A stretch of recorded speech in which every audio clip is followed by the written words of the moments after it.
Good afternoon, one and all. This is the self-learning topic on VLSI design flow. So before going to discuss the VLSI design flow, we need to discuss the design automation tools. So as we know, the Moore's law is concerned. For every 18 months, the number of transistors on the particular chip has to be doubled. That rule we say is a Moore's law. So, according to the Moore's law, we have started from year 1959 to 2002. We are up to the we are currently using this rule to double the number of transistors for every 18 months. But what happened after 2004, the number of transistors in the particular chip have been increased to the more than 2 million, 3 million. So we have deviated from the Moore's law. So the starting, the intention is to the cost of the electronic design automation cost is being increased. Why? Because the number of transistors in a particular chip has been doubled from more than 50 millions. So if you see the particular slide, which is the impact of EDA technologies on the overall IC design productivities and design cost is concerned. From 2009 to 2000, if you for the next 2024, the software engineering cost plus EDA tool cost will be high compared to the hardware engineering cost plus EDA tool cost.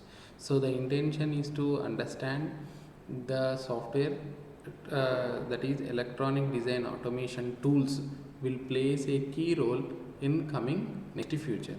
So this is the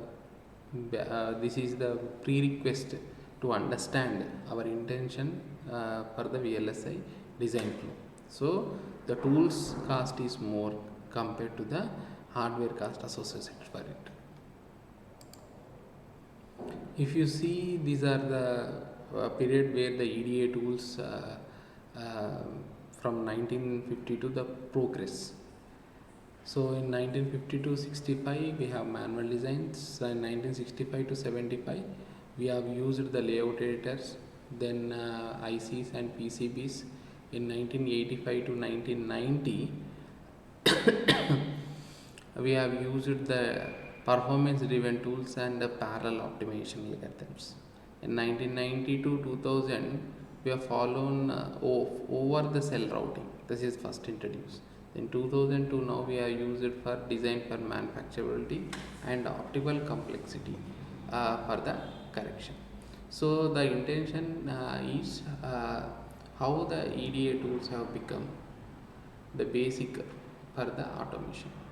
So in the layout editors, first we have seen in the 1965 to 75 where we have used only few metals with few colors only. Okay, here. But in layout editors we can change those colors and everything.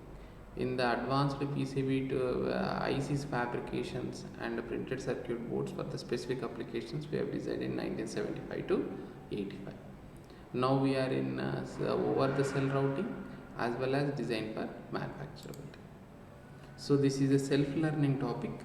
So VLSI design flow. So before going to discuss the VLSI design flow, can you please, the first reflection question for today is what is EDA stands for? Electronic design automation. Okay, so in the VLSI design flow we have system specifications. So the user will design the specifications. According to those specifications we need to design.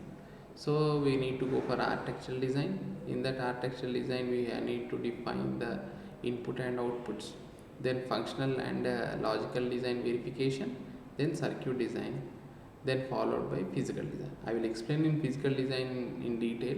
This is our coming course, which we will be which is already discussed in CDT1. Now I will discuss CDT2 VLSI design styles. This is a self-learning topic on VLSI design flow.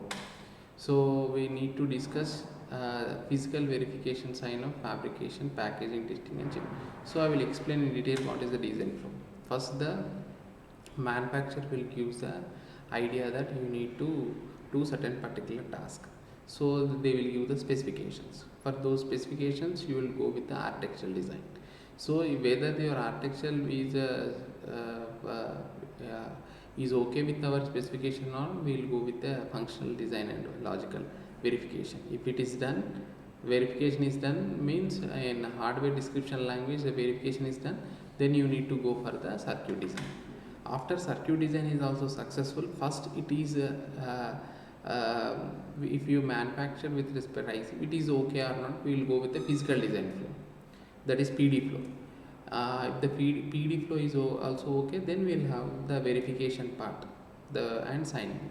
If the verification, that is a DRC, LVS is okay, then it is your design is perfectly, you can go. So design and LVS, layout versus schematic, DRC, design rule check. If both are okay, cleared, then we'll go with the fabrication. After the fabrication, we will go for the packaging and testing, then we'll go for the final usage. So physical design flow is a very different, that is it divided into 6 parts. We have a partitioning. First we do with the partitioning, then chip planning, then placement, clock tree synthesis, signal routing and time encryption. So the second reflection question for our this self-learning topic is, what is the significance of DRC and LVS? So DRC stands for design rule check, LVS stands for layout versus schematic. Okay. Then the next classroom discussion topic 2, I will discuss about the VLSI design styles. Thank you.